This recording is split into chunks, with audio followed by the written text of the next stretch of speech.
Bonjour à tout le monde.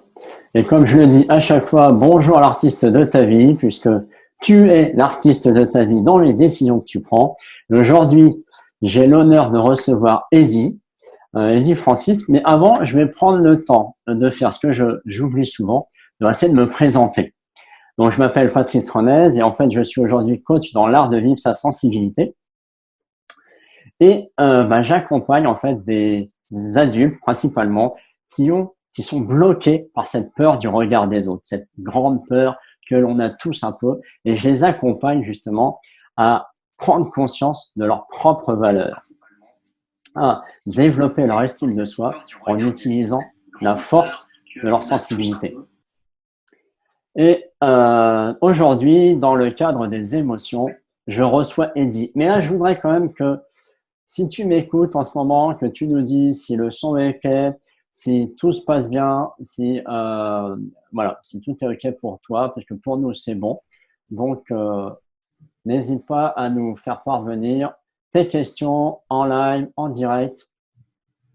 Et donc, je vais demander donc à Eddy, qui est donc musicien de 30 ans d'expérience, et pas de 30 ans d'âge, quoique, il a resté à ses 20 ans, donc qui est principalement batteur, mais je sais que je dirais plutôt multi-instrumentiste, que tu es depuis quelques années maintenant coach. Enfin, tu l'as toujours été, mais tu as vraiment accentué cette partie coaching.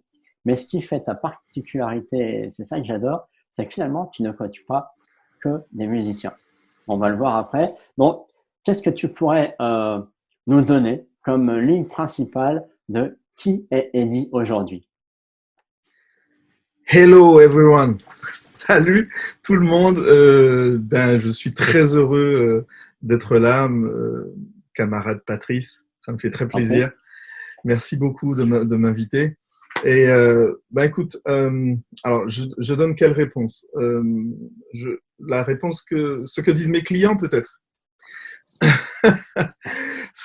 Ce que disent mes clients, c'est que je suis le seul coach qu'ils connaissent qui donne à des entrepreneurs des outils de rockstar. Ah, c'est la définition qui me plaît bien. Et en tant qu'artiste, j'ai eu un parcours très hétéroclite. Et je suis batteur, je suis chanteur, je suis artiste peintre, je suis comédien. Et, euh, et tout ça vient des rencontres, de là où je suis né, des personnes qui m'ont entouré. Et puis petit à petit, j'ai toujours, disons qu'à la base, j'ai toujours eu cette sensibilité d'être connecté aux autres, cette faculté de capter ce qu'on appelle le feeling. Quand on joue de la musique, quand on échange avec un public, eh bien, on est amené à ressentir son public. Et puis, de fil en aiguille, bon, je vais faire court.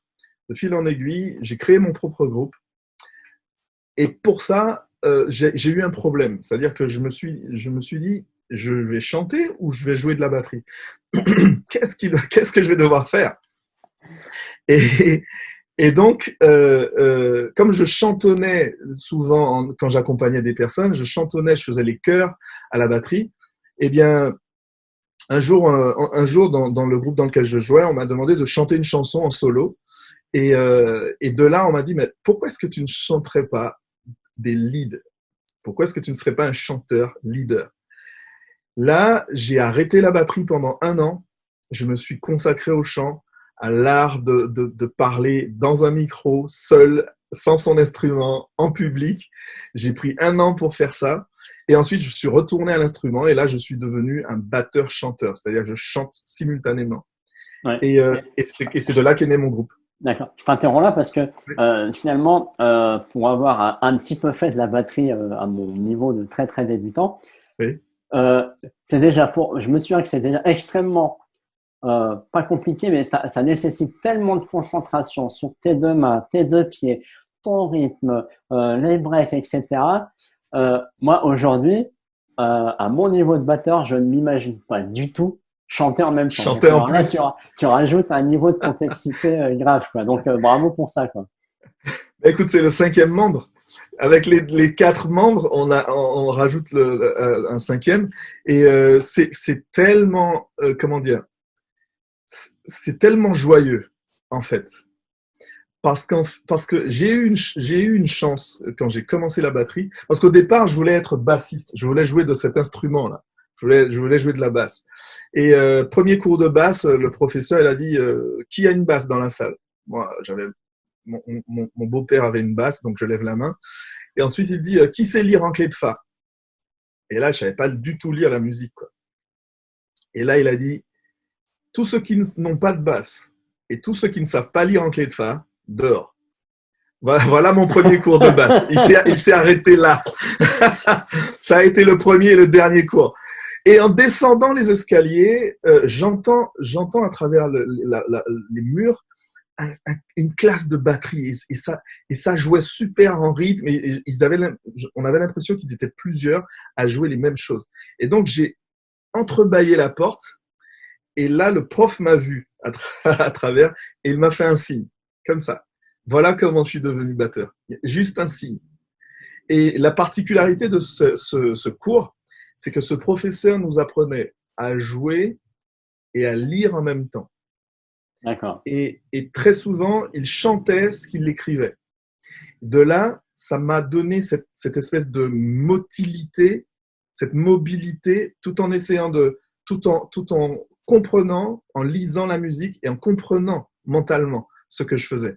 Donc, c'est grâce à ça que plus tard, j'ai passé mes 4 années de conservatoire sans batterie, juste en lisant les partitions. Donc, j'ai fait 4 années, au lieu de faire 7 années, je passais 2 examens par an parce que j'avais cette envie d'y arriver, quoi. Et c'est grâce à cette technique que j'ai pu chanter par la suite aussi. D'accord, parce que du coup, tu avais acquis une telle aisance technique dans la lecture du rythme, dans l'apprentissage et la concentration de ton rythme que finalement, la voix, quand tu l'as amenée, le reste était prêt, quoi. Exactement, puisque en fait, quand je lisais les partitions, je chantais ce que je lisais. Ouais. Okay. Donc j'arrivais en fait, on imagine l'instrument et on chante ce qu'on voit. Donc du coup, j'avais tout dans la tête avant de jouer effectivement de l'instrument, quoi. Et d'ailleurs, ça m'a beaucoup aidé pour chanter puisque ça a créé comme je te disais, un cinquième membre qui fait que je peux vraiment me libérer vocalement pendant que je joue. D'ailleurs, pour mettre un petit point sur ce que tu disais tout à l'heure, la batterie, c'est l'un des instruments les plus compliqués à jouer quand on veut jouer tout bien maintenant à la fois. Mais c'est l'un des instruments les plus faciles à jouer quand vraiment on se lâche, quand on ne cherche pas à bien faire et qu'on laisse les choses se faire. Petit à petit, en fait, d'ailleurs, c'est un journaliste qui m'avait posé cette question une fois. Il m'a dit qu'il est allé chercher dans des recherches scientifiques pour comprendre comment le cerveau fonctionnait pour un batteur. Et je lui dis, ben écoute, moi, ce que je vis en jouant et en chantant, c'est plus un phénomène de transe qu'un phénomène de contrôle. D'accord. C'est-à-dire que là, dans ce niveau-là, je pense que tu as atteint un certain niveau de ce que j'appellerais un lâcher prise. C'est ça. Du coup, pour ce côté qu'on a tous un petit peu, ce côté soit parfait, à des degrés différents. Et c'est vrai que quand tu as le soit parfait, bah, tu peux pas lâcher, quoi. Tu es dans le contrôle. Je pense que tu ne peux même pas chanter en même temps. Ah ben, Enfin, c'est perdu d'avance. Tu ne peux chanter que ta batterie, pas quelque chose d'autre, en fait. Et encore. Ouais. Ouais, c'est très difficile. Parce qu'en fait, c'est le lâcher prise qui fait tout.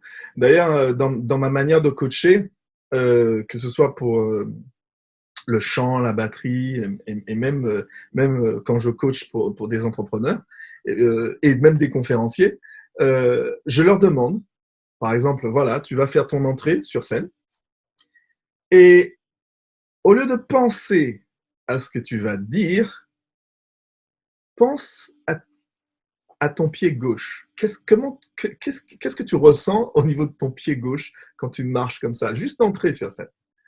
Eh bien, il se passe des choses incroyables quand on n'est plus dans sa tête.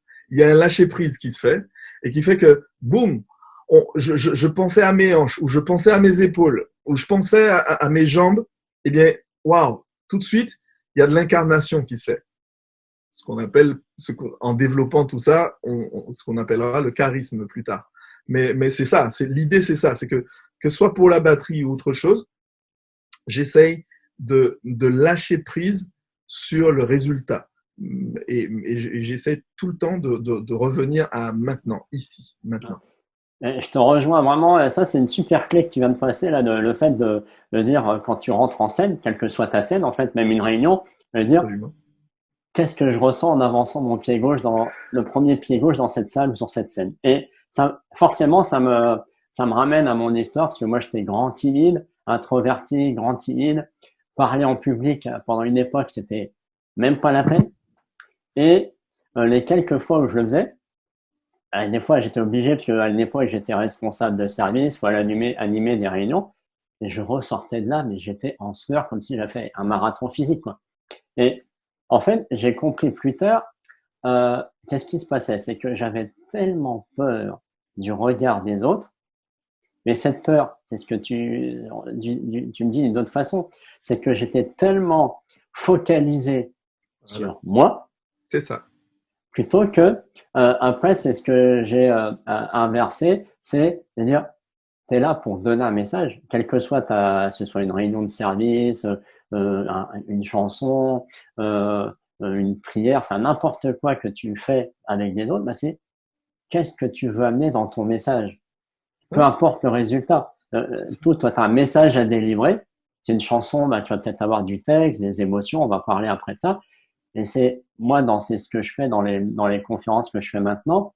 Bah, c'est quand j'y vais, oui, tu as le stress de départ, mais après c'est, ok, t'es là pourquoi?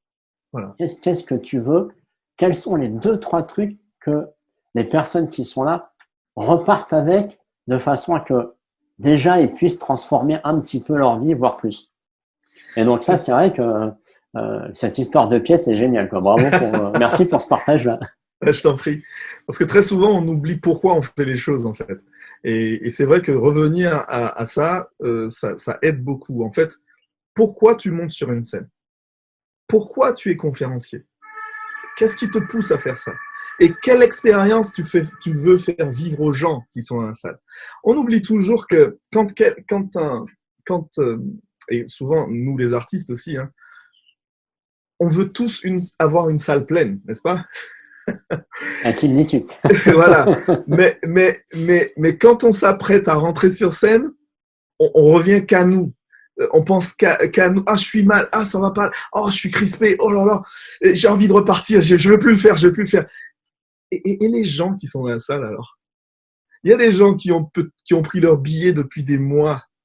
Il y a des gens qui sont partis depuis ce matin, qui ont organisé toute leur journée avec leurs enfants, leurs maris, pour être tranquilles. Il y a des familles parfois qui viennent te voir, qui sont allés au restaurant juste avant pour passer du bon temps, et des gens qui avaient hâte de te rencontrer et vivre une expérience avec toi. Et toi, tu penses que tu vois.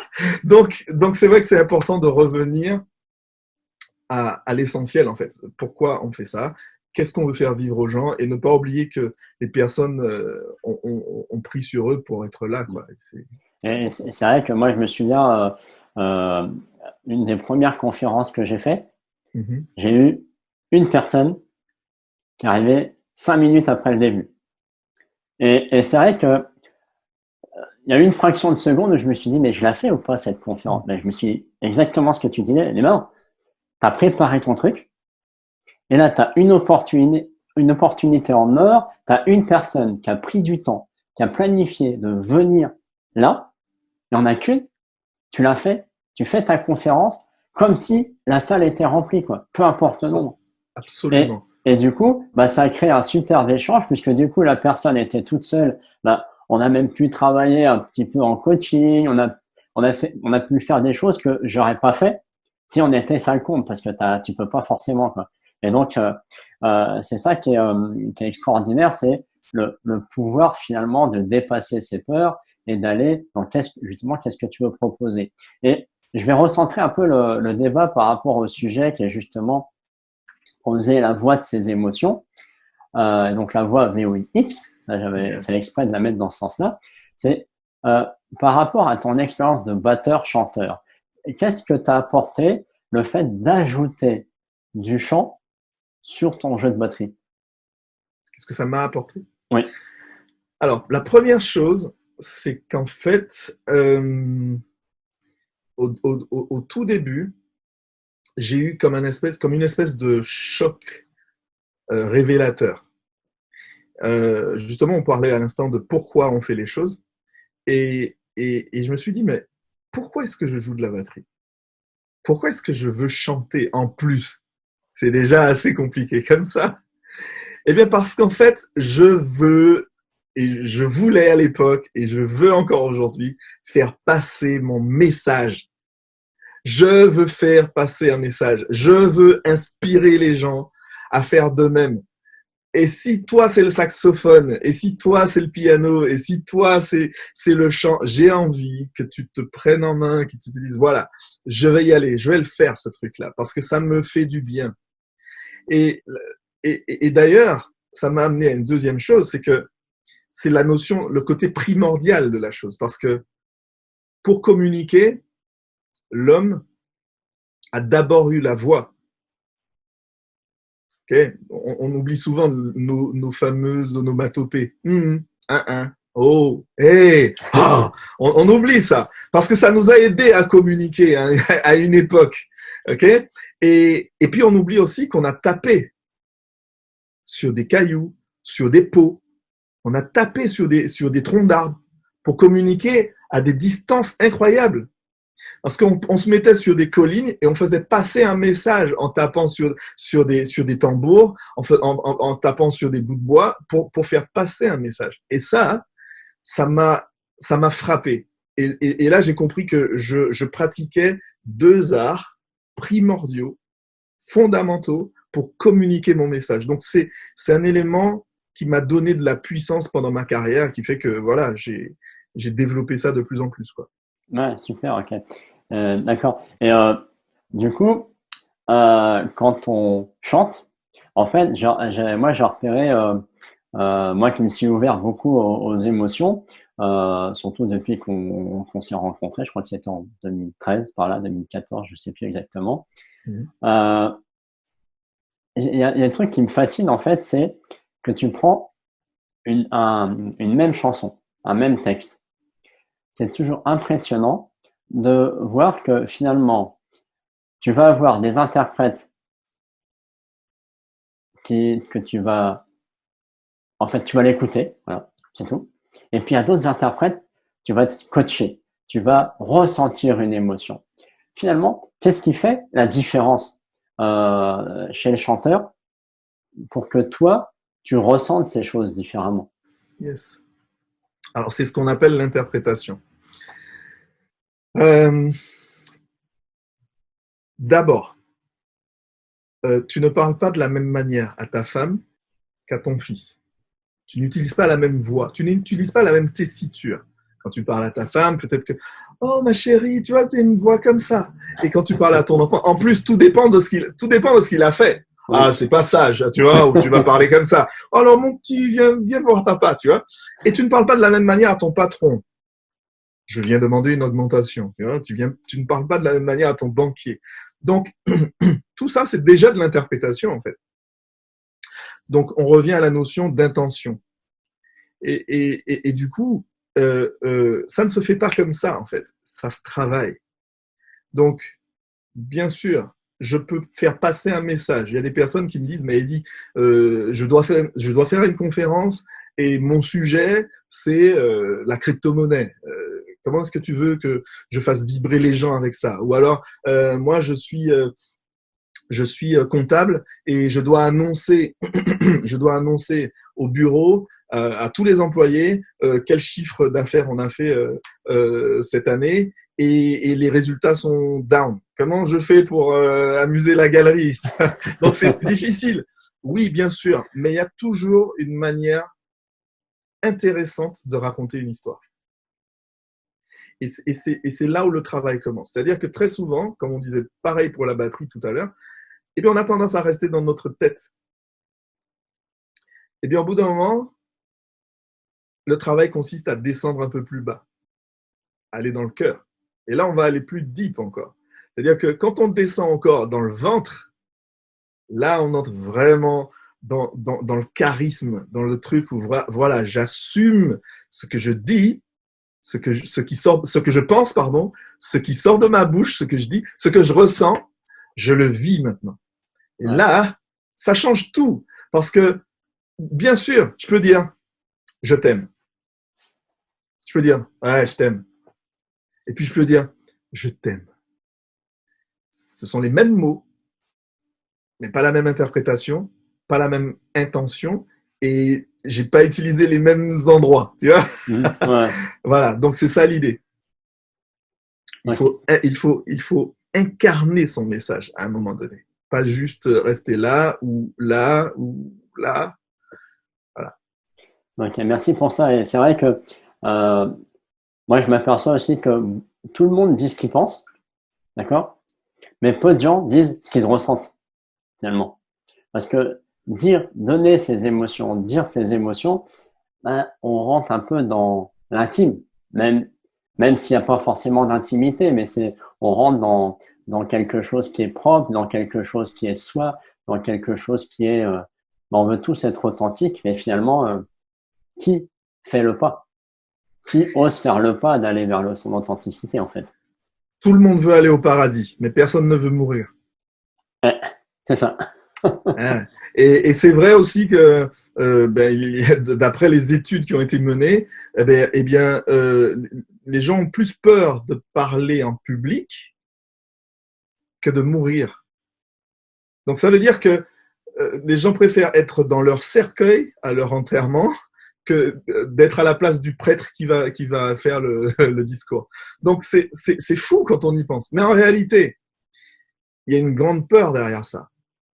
Parce qu'à partir du moment où je vais avouer ce que je pense ou ce que je ressens, je me distingue du groupe, des autres, de la société. Et c'est là où on entre dans le qu'en dira-t-on, de qu'est-ce qu'on pense de moi et du regard des autres. En fait, le phénomène de la peur du regard des autres vient d'un phénomène plus profond qui est la peur d'être rejeté par le groupe. Et encore plus loin, la peur de ne pas être aimé. Ouais, bah ça c'est la peur principale de tout le monde, la peur de ne pas être aimé. On l'a à des degrés différents selon son histoire, mais c'est vrai que et c'est vrai que sortir du groupe, dire ce qu'on pense, tu as raison, c'est tout à fait ça. C'est tiens, bah, comme tu dis, c'est dire la première fois à ta petite copine, je t'aime, ou alors que tous les autres, ils osent pas le faire. Toi, tu sors du groupe et c'est surtout si tu oses faire ça devant tout le monde, quoi. Mais c'est un grand malade. Là. Qu'est-ce qu'il dit là? Exactement. Mais tu sais, euh, euh, c'est quelque chose que je dis souvent aux personnes que je coach. Si tu veux être quelqu'un d'exceptionnel, il va falloir que tu fasses des choses exceptionnelles. Et il va falloir que tu deviennes quelqu'un d'exceptionnel. Et effectivement, oui, tu seras pointé du doigt, tu seras jugé et tout. Mais à l'époque où on avait vraiment, vraiment, vraiment peur d'être rejeté par le groupe, c'était à l'époque où on vivait dans la nature sauvage. Et effectivement, un homme seul dans la nature, il ne tient pas 48 heures, c'est sûr. Encore aujourd'hui, hein, d'accord. Mais dans la société dans laquelle on vit, là, moderne, ça a quand même évolué, quoi. Donc, oui, ça nous ramène à des choses très profondes, très anciennes. Donc, le truc, c'est déjà de se dire ça, et ensuite de revenir à la notion de qui je veux devenir, en fait. Qui je veux devenir? Qu'est-ce qui est important pour moi? Et à partir du moment où on a trouvé ça, tout faire pour arriver à l'objectif. Tout faire. Et c'est vrai que ça rejoint cette notion finalement de dire sois aujourd'hui la personne que tu veux devenir demain en fait. C'est comme un entraînement, absolument. Voilà, c'est ça, parce que finalement tu t'aperçois que oui, j'ai peur de prendre la parole en public, mais alors que tu veux faire ça, mais si tu commences jamais, C'est ça. bah, tu vas Et, jamais y et, et, arriver. et ce que je dis tout le temps, c'est OK, OK, c'est bien, c'est OK que c'est normal d'ailleurs, parce que l'inverse serait bizarre. Okay. Ouais, j'ai peur de rien, je fais ce que je veux, je suis libre et tout, et puis je fais n'importe quoi. C'est ça, c'est là où ça deviendrait bizarre. Donc, la peur fait partie du game, et je pense qu'il faut savoir utiliser sa peur, la, la, la, la rendre docile, la connaître, la comprendre.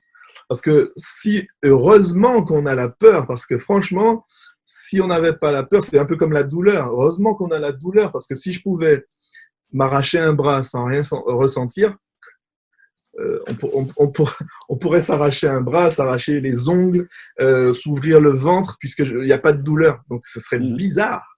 Donc, la peur, c'est un peu la même chose. La peur, elle est là pour nous avertir que quelque chose de plus grand que nous est en train d'arriver ou en train de poindre son nez à l'horizon.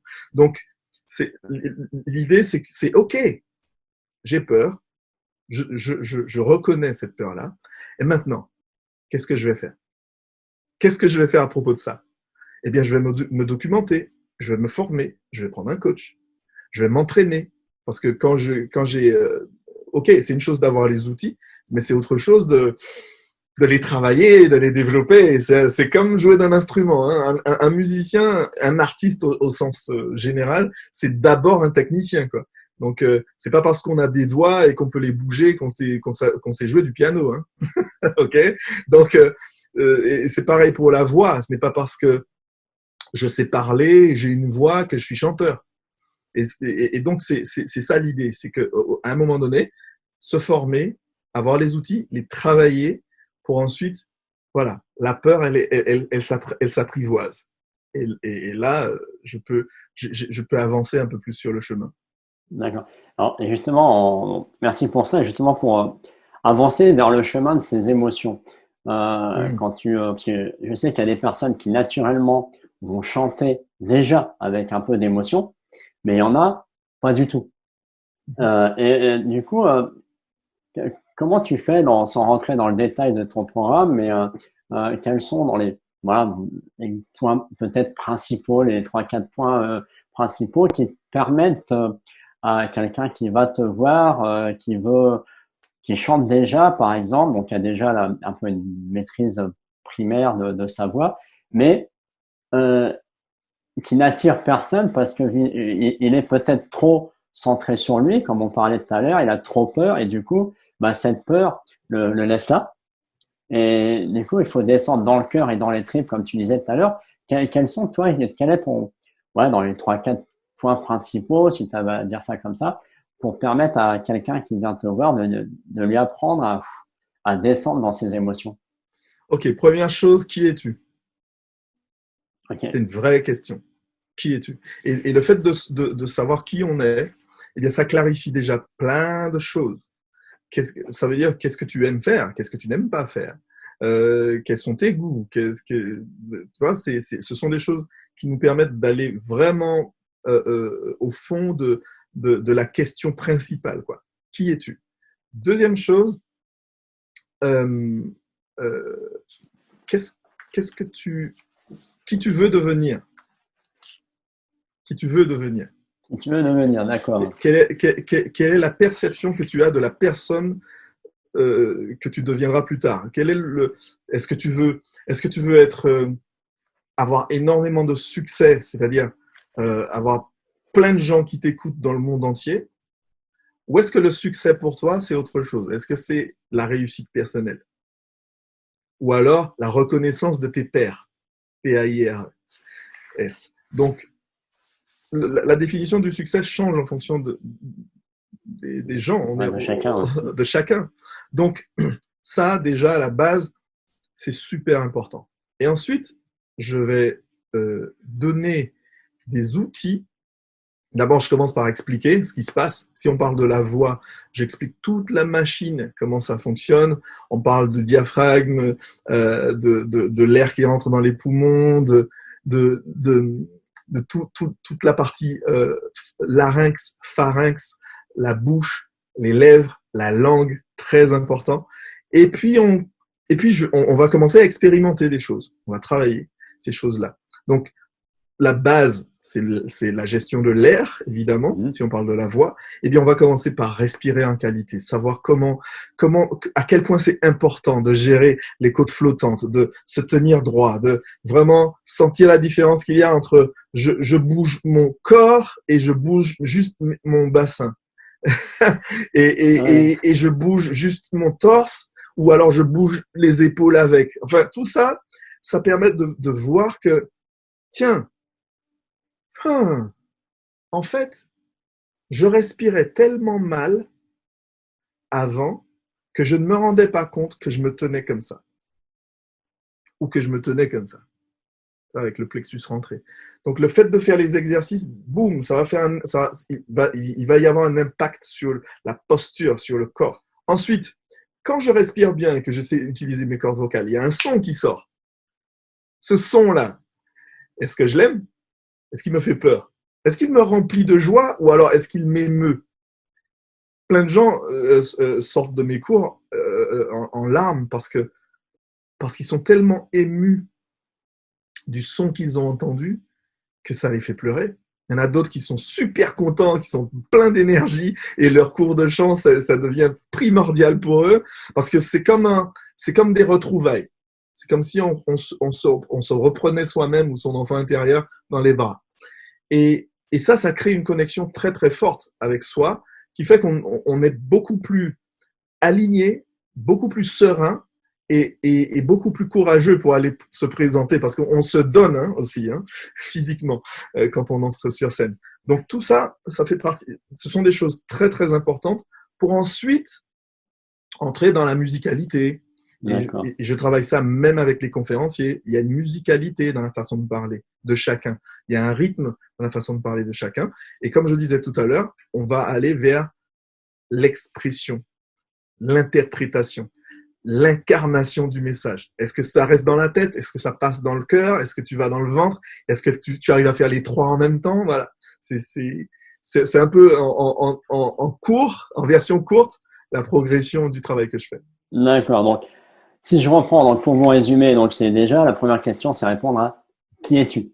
Mais qui es-tu Moi, je m'appelle Patrice Ronel et je suis chanteur. Ça suffit pas. Il faut creuser. Ouais, voilà, c'est ça. Ça, c'est ce que tu fais. Qu'est-ce que t'aimes pas, qu'est-ce que tu veux pas. C'est aussi, le deuxième point, c'est qui tu veux devenir. Voilà, au travers de ton art, que tu sois coach, conférencier, chanteur, artiste, etc. Et après, c'est tous les exercices que je dirais, les exercices physiques, c'est-à-dire la respiration, la musicalité et l'interprétation, qui est aussi bien la voix, mais aussi toute la posture du corps, en fait. Et c'est vrai que je me souviens les coachings qu'on avait fait ensemble, tu parlais tout à l'heure de la voix, et je me souviens très bien de ces moments-là où finalement, tu t'aperçois que la voix que tu entends n'est pas forcément exactement le son qui sort déjà, et n'est pas forcément la voix qui te correspond naturellement. Et je me souviens très bien de ça parce que moi, je voulais sortir une voix, mais qui n'était pas la mienne. Et effectivement, quand tu commences à vibrer ta voix, tu sens qu'il y a des émotions qui sont là. Parce que ça te fait vibrer tout ton corps parce que finalement, la voix, notre voix, on l'entend comment? Principalement par notre vibration, finalement, et non pas par les oreilles. Et ça, on l'oublie, et finalement, quand tu es dans une voix de tête qui est pas la tienne parce que tu es plutôt voix basse, etc., je comprends que ça fait bizarre parce que ton corps vibre. En fait, c'est tous tes os, tes muscles, tes veines, il y a tout qui vibre. Et finalement, déjà, tu es dans l'émotion. Tu es dans ton émotion à toi. Sans avoir rien dit, juste à pousser un son. Absolument, absolument. Juste un A ou un O. Voilà, c'est ça. D'ailleurs, émotion veut dire énergie en mouvement. Donc, il faut la laisser circuler, cette énergie. Et quand ça passe dans le corps, effectivement, le son qu'on entend passe à travers nos os. Nous sommes une cage de résonance, une caisse de résonance. Hein. Et donc, le son qui arrive à nos oreilles, ben, il vient de l'intérieur. Ce n'est pas le même son qu'entendent les gens. D'ailleurs, j'ai des petites astuces pour aider les personnes à entendre le son que les autres entendent. Et c'est super, c'est encore un autre truc, quoi, parce que on s'imagine pas du tout avoir ce son-là. C'est pour ça qu'il y a beaucoup de gens qui n'aiment pas s'entendre en vidéo. Une fois qu'ils se sont enregistrés, ils n'aiment pas le son de leur voix, alors que c'est pas le son que moi j'entends quand je parle. Et oui, donc pour revenir aussi à ce que tu disais, c'est une chose très importante, c'est que c'est lié aussi à la vie qu'on a.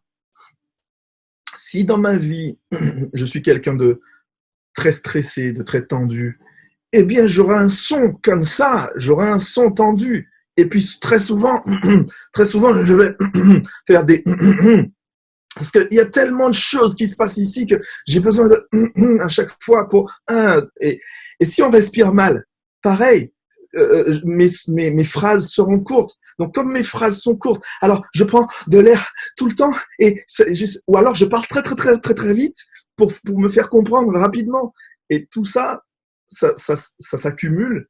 Et au bout d'un moment, oui, bien sûr, le travail du coach vocal, c'est d'aider à justement relâcher tout ça, revenir au souffle, relâcher le corps, évidemment comprendre comment tout ça se passe et faire vivre l'expérience pleinement. C'est pour ça que je dis souvent, si tu veux apprendre à chanter juste, il faut t'autoriser à chanter faux. Parce qu'au départ, on s'en fiche. Il faut juste être focus sur le corps, sur comment tu te sens. Et à partir de là, on écoute. Après, on écoute. Voilà. Ouais. Et sans juger, sans juger. Et c'est comme je dis souvent, tu peux pas aimer ta voix du premier coup. C'est comme si tu rencontrais un étranger en bas de chez toi et tu le prenais dans tes bras et tu lui fais des bisous. Ça marche pas. Donc, il faut apprendre à le connaître, le découvrir petit à petit. C'est une rencontre, en fait. Parce que la voix parlée n'est pas du tout la voix vibrée. Comme tu disais tout à l'heure, la voix chantée, elle est beaucoup plus ouverte, beaucoup plus puissante aussi. Ouais. Et c'est vrai, ça, tu parlais de reconnaître sa voix. Il y a une expérience qui est toujours intéressante à faire quand tu vas dans des bâtiments qui ont été construits un peu comme les voûtes. Je sais pas si tu as déjà fait l'expérience, tu vas dans un angle de la pièce et tu as l'écho qui te revient. Et des fois, c'est surprenant, tu dis, tiens, il y a un écho, mais on dirait que c'est pas moi. Ça. Bon, ok, suivant l'acoustique, la voix, elle peut être un peu transformée, mais finalement, ce qui te revient, il y a quand même la trame de ton son. Et des fois, tu t'aperçois, ah ouais, c'est ma voix, ça. Et tu parlais à juste titre de la respiration. Et oui. C'est fou, en fait, une grande majorité des gens respirent là. Enfin, je vais me lever un peu, voilà, sur la première partie. Alors qu'en fait, si tu respires à l'estomac, si tu respires dans le ventre, en fait, c'est ce que j'appelle, moi, la respiration bébé. Bah, finalement, tu fais descendre ton taux de stress, déjà. Oui, tout à fait. Et, je suppose qu'il y a un lien de cause à effet, avec, tu dois, pas déstresser, mais tu vas détendre les muscles. Détendre les muscles de toute cette partie-là. Et donc, forcément, c'est plus la même voix. Tu vas plus te retrouver avec une voix comme ça. C'est ça. Donc, effectivement, c'est pour ça que je te disais que tout dépend aussi de la voix de la vie qu'on a. Parce que vous pouvez faire l'exercice chez vous. Hein, en fait, c'est que si vous respirez très vite, si vous accélérez votre respiration, vous allez voir vers quelle émotion elle vous mène. Donc, on a des gens qui respirent comme ça habituellement. Et si on accélère cette respiration-là, eh bien, on va voir vers quelle émotion elle nous mène. Donc, si je fais... Bien sûr, là, je suis dans une émotion où on a l'impression que je vais pleurer ou c'est une émotion de crispation. Ok ? Alors que si je respire en bas, avec le ventre, et les épaules ne bougent pas, genre... Et j'accélère ça.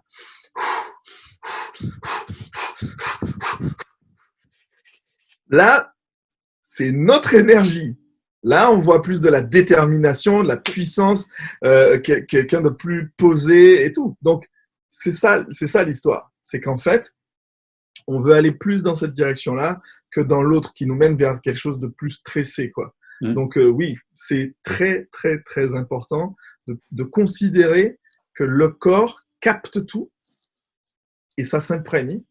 Et c'est à nous ensuite de frayer un nouveau chemin plus naturel. D'ailleurs, tu parlais du bébé tout à l'heure. C'est la manière la plus naturelle de respirer. Même les animaux respirent comme ça, c'est pareil. Quand un bébé pleure, il peut être 3 pièces à côté. Tu vas le chercher, tu y vas. Tu es obligé qu'il est 3 heures du matin. Tu te lèves, tu y vas. Et tu sais quoi? Il n'a pas mal. Comme souvent me disent les conférenciers ou les chanteurs. Après une conférence, j'ai la voix, je suis complètement à faune. Ben non, parce que tu parles d'ici, tu respires pas assez bas. Donc le bébé, il peut pleurer des heures. Tu vas l'entendre, tu vas te lever, tu vas le chercher parce qu'il va pas s'arrêter et il n'aura pas mal. Donc c'est ça l'idée, c'est de vraiment se mettre dans la manière, enfin dans la posture la plus efficace pour durer longtemps sans se fatiguer. J'ai Bruno en commentaire qui nous dit que effectivement la voix vient d'abord du cœur pour s'exprimer pleinement et le corps prolonge la beauté de la parole. Alors apparemment c'est Marc qui dit ça, Marc Lavoine, je sais pas. Donc c'est effectivement Bruno, c'est une belle phrase et ça résume bien la partie. Et pour rester juste pour terminer sur la respiration, c'est vrai que je me souviens des exercices qu'on a fait ensemble et l'exercice vraiment qui m'est resté, c'est justement de prendre le temps de respirer dans le ventre, de revenir. Parce que des fois, c'est vrai que tu peux être pris malgré tout par le stress et tu sens que ta respiration, tu sais, elle monte, elle monte, elle monte, elle monte. Et l'idée, c'est tout de suite finalement, moi, je m'aperçois que quand tu parles ça va d'autant plus vite, je pense, quand tu chantes, mais bah, tu te laisses envahir par une émotion et des fois, on n'ose pas ralentir, ni prendre le temps de se poser.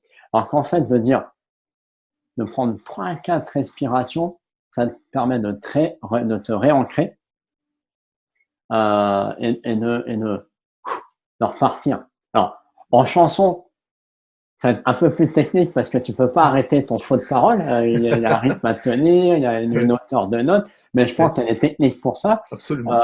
Parce que moi, je le vois, je le fais des fois en conférence. Et alors, mais justement, comment tu fais en tant que chanteur pour reprendre ton rythme en main tout en gardant le flow, en fait? Ok. En fait, il y a une chose très importante, justement, qui va intéresser les personnes qui voudraient chanter et qui se posent la question, la différence entre la voix parlée du conférencier et la voix chantée du chanteur, c'est que si je dis « Oh, j'aime la couleur de tes… » et tu sais toujours pas de quoi je parle. Si je chante, j'aime la couleur, tu ne sais pas de quoi je parle.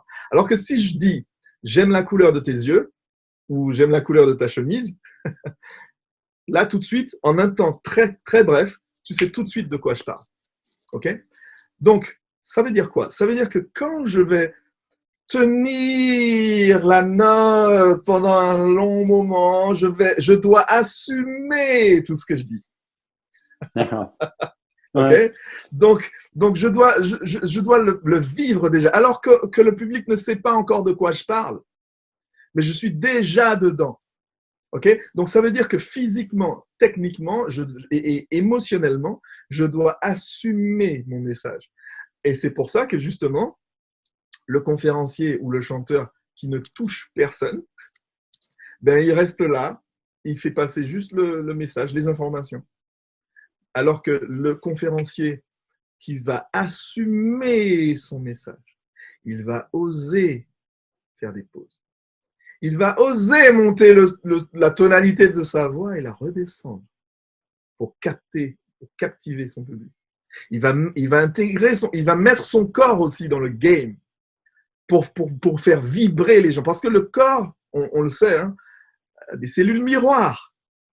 Donc, si je ne bouge pas physiquement, mon public ne bougera pas physiquement. Même s'il ne bouge pas vraiment, mais il va sentir qu'il se passe quelque chose. C'est pour ça que un chanteur, il y a une chanteuse une fois qui me dit « Je ne comprends pas pourquoi je chante des chansons sur scène qui sont super belles, qui sont entraînantes, et le public ne danse pas. Pourquoi ?» Je dis « Mais est-ce que toi, tu danses quand tu chantes ?»« Non. » Ben, pourquoi est-ce que tu t'attends à ce qu'il danse? Donc, si toi, tu ne vis pas le message pleinement, eh bien, le public ne le captera pas, quoi. Ou alors, il va le capter, mais que là. Et c'est vrai, c'est ce qui fait un peu la différence parce que il y a des fois, c'est vraiment magique parce que tu as des interprètes, donc des chanteurs-interprètes qui, dès les premières notes, t'as pas entendu, on parlait du texte. C'est vrai que des fois, quand tu lis un poème ou un joli texte, il faut lire tout le texte pour te sentir ému. Alors qu'une chanson, des fois, le gars ou la femme, elle fait les premières notes, t'es presque déjà en train de rire, de pleurer, t'es tout de suite pris dans l'émotion qui t'est partagée et c'est ça, et parfois sans ouvrir la bouche, hein.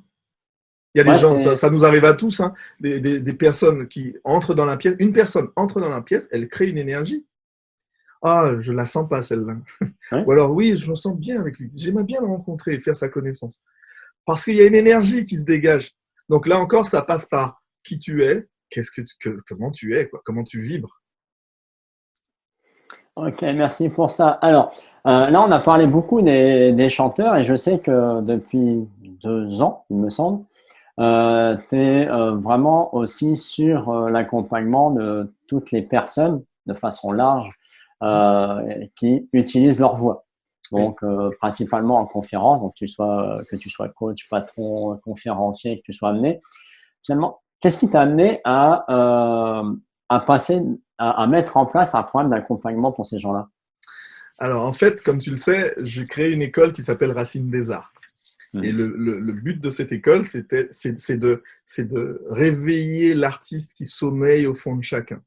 Okay, et très souvent, les gens ne savent pas qu'ils ont oublié qu'ils avaient cet amour d'une discipline artistique. Ils ont oublié qu'ils étaient amateurs de quelque chose. Et donc, cette école, elle est là pour les aider à revenir au cœur de ce qu'ils sont, souvent. Donc, oui, parce qu'on a un travail de 8h à 17h, on a un travail et au fur et à mesure, on oublie cette partie-là de nous. Et depuis quelques temps, j'ai formé des coachs pour mon école et j'ai décidé de créer une autre entreprise, en fait. Et j'ai commencé à étudier l'entrepreneuriat, le business, le marketing et tout ça.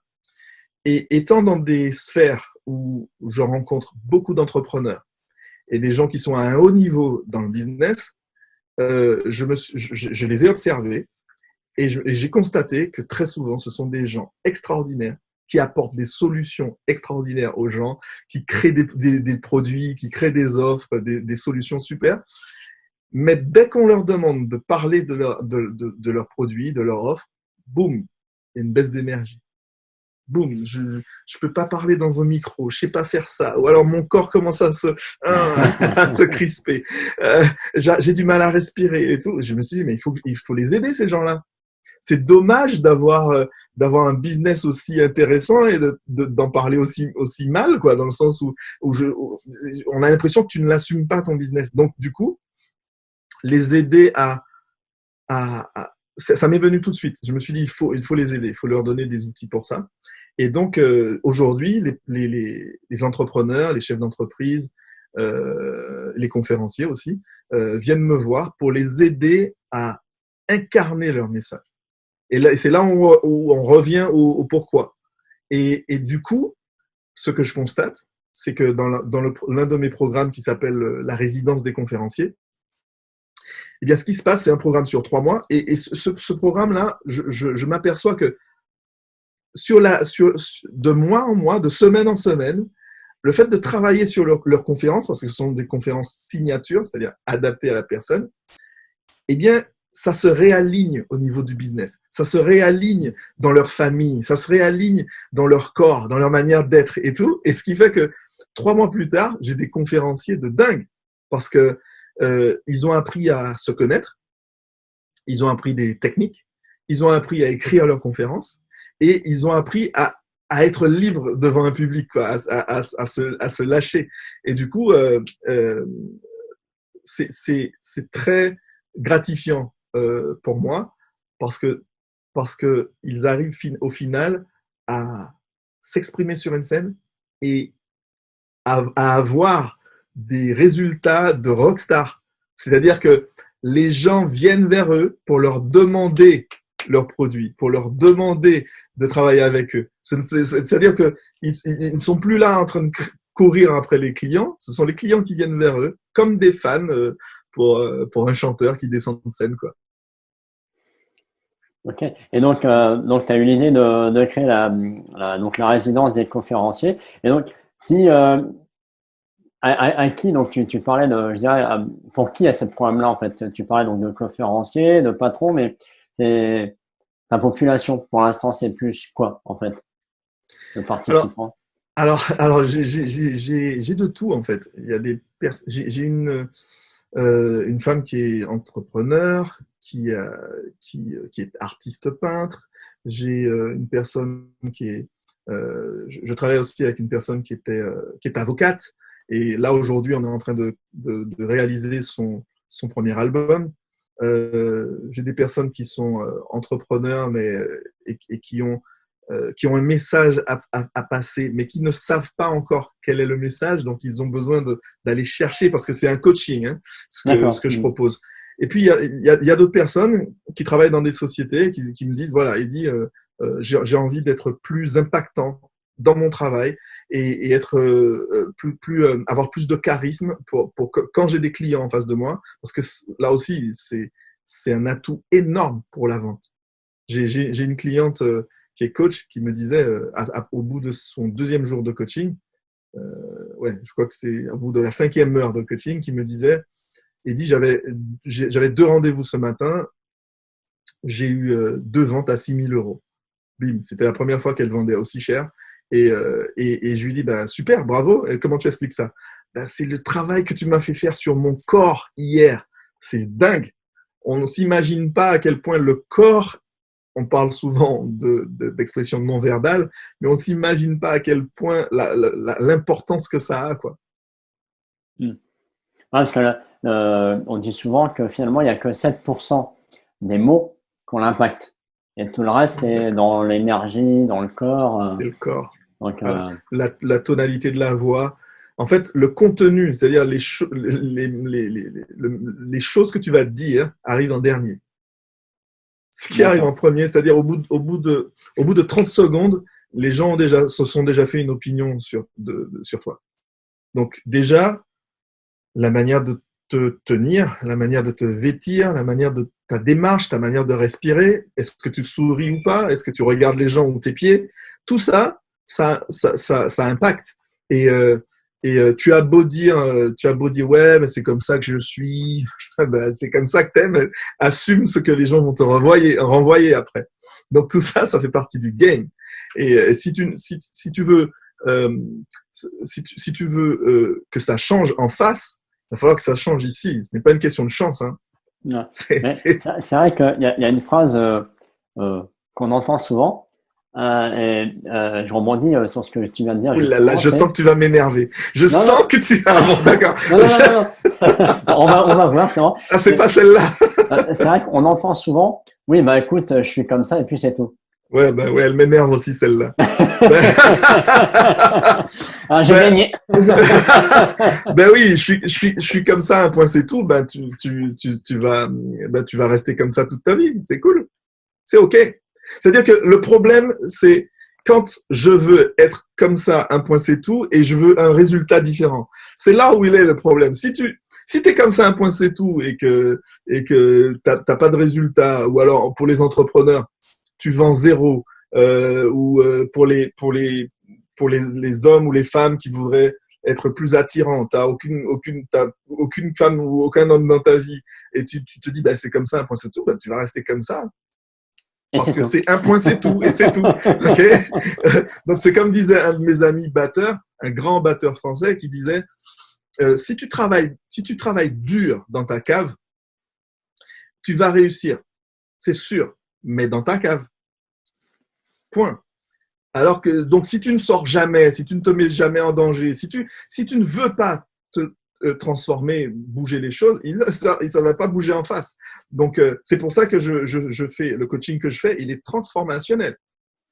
C'est-à-dire qu'on va vivre une expérience qui va te transformer et qui peut changer ta vie, quoi. Donc, si à la base, t'es pas OK sur le principe, c'est OK pour moi, mais Ouais. on travaillera pas ensemble.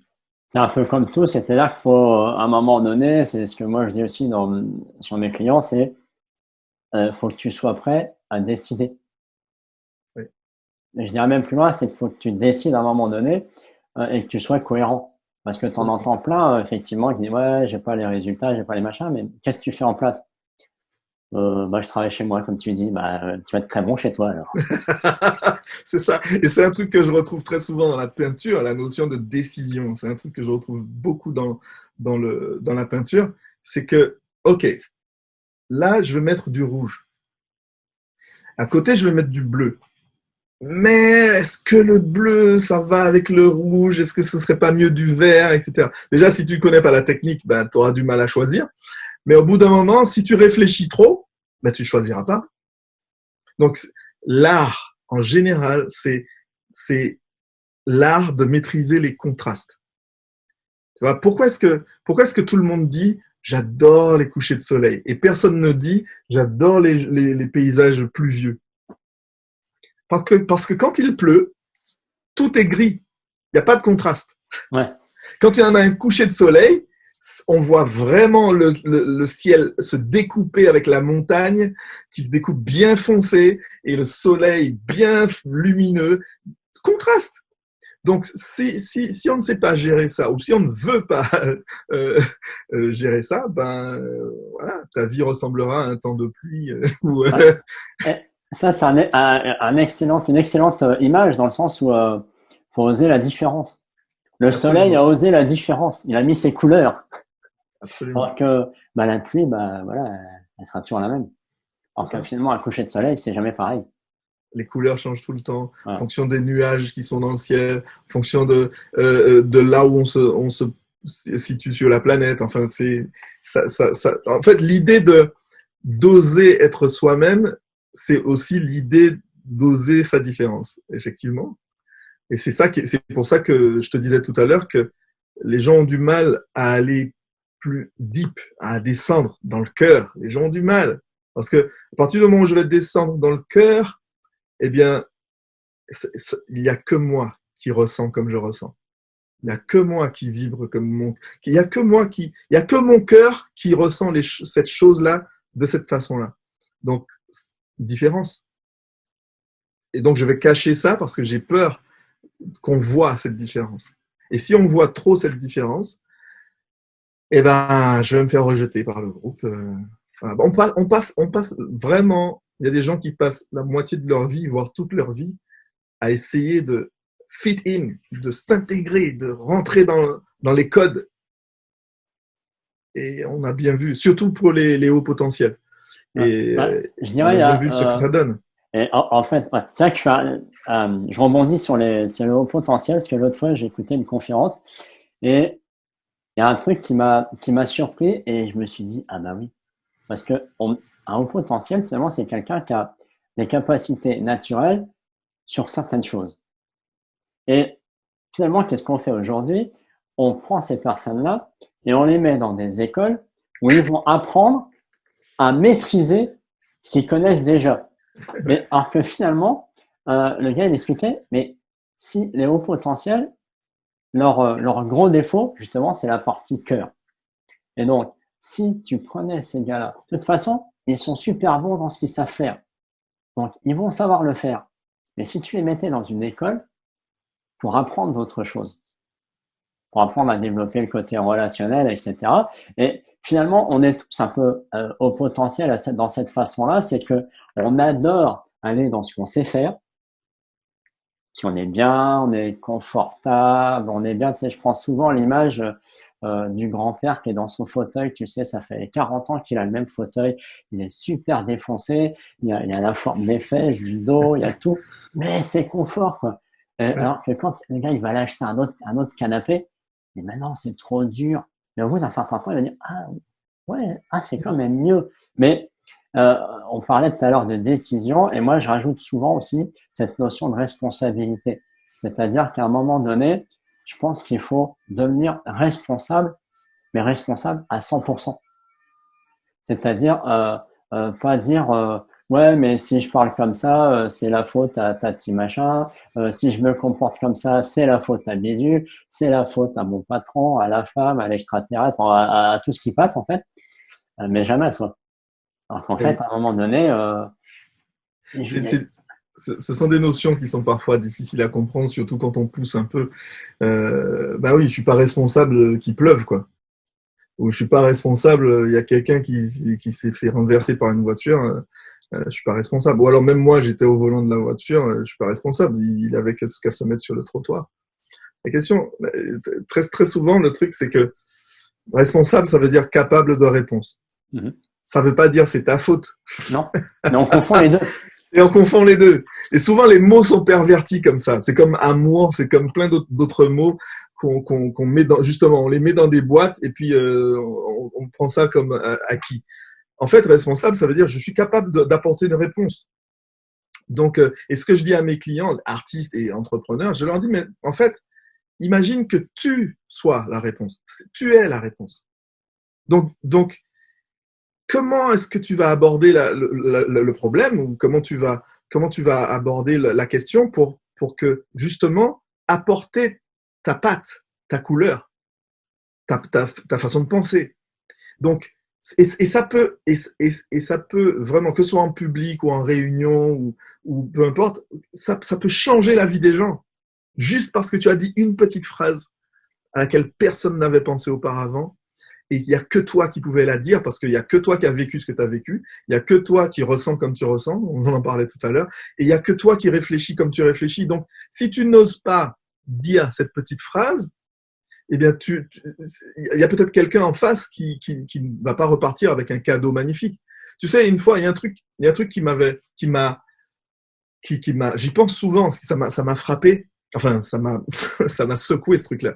C'est que quand j'étais parti à San Diego, je suis allé voir un ami à Los Angeles et on est allé boire un verre et il me dit j'appelle un pote, il faut absolument que tu le rencontres. Et le pote qui arrive, c'est un manager d'un des plus grands batteurs américains qui a travaillé avec Timberlake, Jay-Z, enfin l'un des meilleurs batteurs de la planète, quoi. Il est très très bon.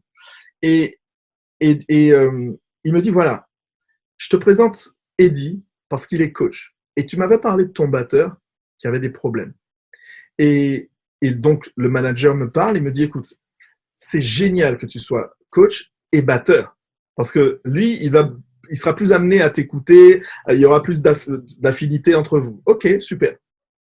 Il avait de gros problèmes de drogue, de fréquentation et tout ça. Donc, le truc, c'est que quand je suis rentré à Paris. Alors, je lui ai dit, OK, banco, je suis partant. C'est avec plaisir que je ferai le travail avec lui. Et quand je suis rentré en France, eh bien, je suis parti dans mes projets, dans mes occupations. Et plus tard, j'ai essayé de rentrer en contact avec lui. Eh bien, je n'ai pas réussi à renouer la connexion pour faire le travail de coaching avec ce batteur. Eh bien, quelques mois après, j'ai appris que ce musicien était retombé encore plus bas. Donc, pourquoi je dis ça? C'est parce qu'à un moment donné, si tu n'oses pas ta différence et que tu ne l'affirmes pas, quelqu'un peut mourir parce que tu n'as pas apporté ta différence.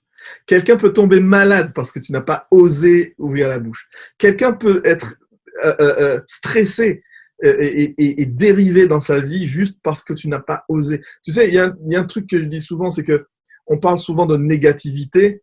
le mal, la négativité, le stress, tout ça, c'est très répandu sur la planète. Ok. Mais le problème, c'est que les gens positifs ne s'organisent pas assez. Ils sont pas assez structurés. Parce que si on réunissait toutes les personnes positives et qu'on se structurait pour faire des choses comme les gens négatifs, ben on aurait éradiqué la négativité de la planète. Le problème, c'est que les positifs sont timides. Les positifs sont trop timides. Donc oui, c'est bien d'être sensible, mais la responsabilité, comme tu disais à l'instant, c'est super important. Nous devons être responsables, apporter notre réponse. C'est super important. Et je dirais pour aller même plus loin, enfin peut-être que tu l'entends dans ce sens-là, moi je dis même aussi que tu es responsable des événements qui t'arrivent au bout d'un moment. Oui. Au départ, peut-être pas, mais au bout d'un moment, oui, parce que justement, si tu prends une décision ou que tu ne la prends pas, bah, il va se passer un résultat différent dans ta vie. Alors que si tu dis, bah, tiens, bah, voilà, j'ai mon message à délivrer, j'y vais, il va se passer des choses. Si tu as un message à délivrer et que tu vas pas, il va se passer aussi des choses. Et après, bah, ta réussite, ton succès, ta fierté va dépendre de ça. Et, bah, au final, c'est toi qui auras créé cet événement ou Bien pas. sûr. Mais moi, je dis que tu as du succès à tous les coups, en fait. Ah oui, quoi qu'il arrive, En fait, tu vas réussir. tu vas réussir. Que ce soit dans le négatif ou dans le positif, tu vas réussir. Le truc, c'est d'assumer. Ah, ça c'est notre partie.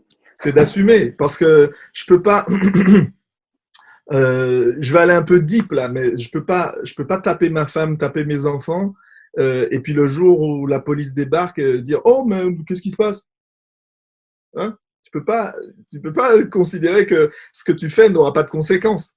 C'est ce qu'on appelle le karma aussi dans C'est pas ma faute, c'est ma main qui a joué toute seule. Voilà, ça marche pas. Au bout d'un moment, il faut arrêter le délire.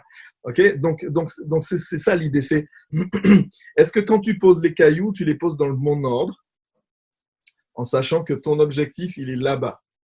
Ou alors est-ce que tu fais n'importe quoi et tu es basé juste sur des émotions furtives et qui te traversent et tout, en disant non c'est ma mère, non c'est à cause de mon père, non c'est à cause du système, la politique, le temps qu'il fait, la crise, et espérer des résultats différents. Non, non.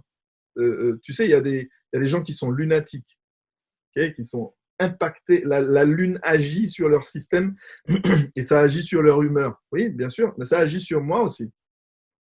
Le truc, c'est que c'est soit tu te laisses porter par les effets de la lune et tout, ou soit tu gardes quand même ton chemin. Parce que la lune agit sur moi aussi, sauf que j'ai un objectif et que je ne lâche pas. Et que tous les matins, je me réveille et je fais le même truc et je continue sur mon chemin. C'est comme quelqu'un qui nage dans une direction et puis quelqu'un qui se laisse porter par le courant en disant « Pourquoi lui, il va par là et pas moi ?» Ben, il faut nager, il faut tracer, ça demande un effort. Donc en fait, souvent les personnes qui ont du mal, qui se plaignent, eh bien ce sont des personnes qui veulent pas payer le prix en fait. C'est un peu, je dirais, un peu la problématique des réseaux sociaux, à mon sens. Parce que dans les réseaux sociaux, bah, tu vois beaucoup le bling bling pour certaines choses. Et donc tu vois, mais moi j'ai vu des trucs hallucinants. Change d'amis, vire tes amis. Non, mais pas dans mes contacts, mais quand tu te balades un peu comme ça, bah, tu vois beaucoup de gens qui posent des trucs où ça fait un peu bling bling. Et en fait derrière, ou alors, bon ça c'est une chose, mais c'est plus en fait tu vois aussi beaucoup la partie réussite. Oui. Ah, c'est ça que t'appelles. Je me suis un peu égaré dans ma pensée, mais en fait c'est plus tu vois des gens qui réussissent. Le sommet de l'iceberg quoi. Voilà. Et en fait, du coup, t'en as beaucoup qui osent pas y aller parce que ils se disent ah ouais mais lui il fait exactement ce que je veux faire, il a déjà 300 000 fans, il fait des tournées dans le monde, donc j'ai pas de raison d'y aller. Ouais, mais ça c'est une excuse parce qu'en fait sa place est déjà prise et tu seras jamais lui parce que il y a pas deux personnes qui respirent sur la planète et qui soient exactement les mêmes. On a fait les études, hein, même avec les jumeaux. Il y a des, est-ce que tu imagines qu'il y a des gens qui ont le même âge, qui fréquentent même établissement, ils sont dans la même classe, ils ont les mêmes professeurs, ils ont passé les mêmes examens, et à la fin, ça donne deux personnes complètement différentes. C'est comme les gens qui disent, ouais, je voudrais être millionnaire. Ok, ça veut dire quoi? Ça veut dire, je veux gagner des millions. Ouais, va jouer au loto. Parce que si tu veux gagner des millions, vraiment, si tu veux vraiment être millionnaire, tu vas devoir changer des choses ici. Donc, du coup, ouvrir ton champ de conscience, faire un travail sur toi, etc. Et très souvent, les personnes s'imaginent qu'un arbre, c'est un concept. Non, un arbre, c'est un arbre qui est très différent de l'autre arbre qui est à côté. Donc, on pense que millionnaire, c'est comme un arbre. Il y a une recette, il y a un plan. Donc, apprends-moi à être millionnaire. Ça marche pas parce que Warren Buffett, il est milliardaire, multimilliardaire. Oprah aussi. Et si tu demandes à Trump aussi, est multimilliardaire. Et si tu demandes à Oprah de t'expliquer comment être milliardaire, ce ne sera pas du tout la même réponse que te donnera Trump. Parce que ce ne sont pas les mêmes personnes. Donc, c'est à toi de faire en sorte d'être le milliardaire que tu es. Ouais. En fait, on revient encore à la notion d'oser sa différence et son unicité, en fait. Ouais, en fait, tout tourne autour pour moi, de ces deux clés. C'est la décision et la responsabilité. Et tu parlais tout à l'heure de personnes différentes. Il y a une étude qui a été faite il y a plusieurs années aux États-Unis sur plusieurs enfants, sur plusieurs décennies. Et en fait, il y avait des jumeaux qui ont été donc éduqués par une famille dont le père les tapait, etc. Et à 40 ans, donc ils les ont suivis vraiment sur une grande durée. Les gars de l'étude ont reposé la question, mais qu'est-ce qui fait que toi, t'es devenu alcoolique, tu frappes ta femme? La réponse du gars, c'était c'est de la faute à mon père. Oui, c'est ça. Et l'autre jumeau, lui, il avait réussi, il avait une affaire prospère, il avait des superbes enfants, une femme ravissante, etc. À la même question, il a dit, c'est de la faute à mon père. Ouais, la même réponse. Donc, tout dépend de ce que tu fais de la chose. C'est pas la chose le problème, c'est qu'est-ce que tu en fais. Et c'est là où la notion de responsabilité intervient, effectivement, où tu te dis, voilà, quelle est ma réponse au problème?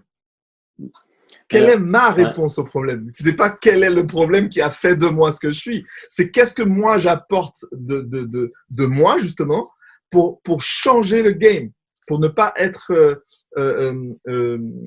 écrasé par ça. En fait, au final, pour revenir un peu sur le sujet de l'échange qui est l'émotion, finalement, quand tu mets de l'émotion, quelle qu'elle soit, que ce soit de l'émotion en toi, etc., finalement, tu ne peux aller que vers ta voix. Mais la voix VOIE. VOIE, absolument. Et donc, c'est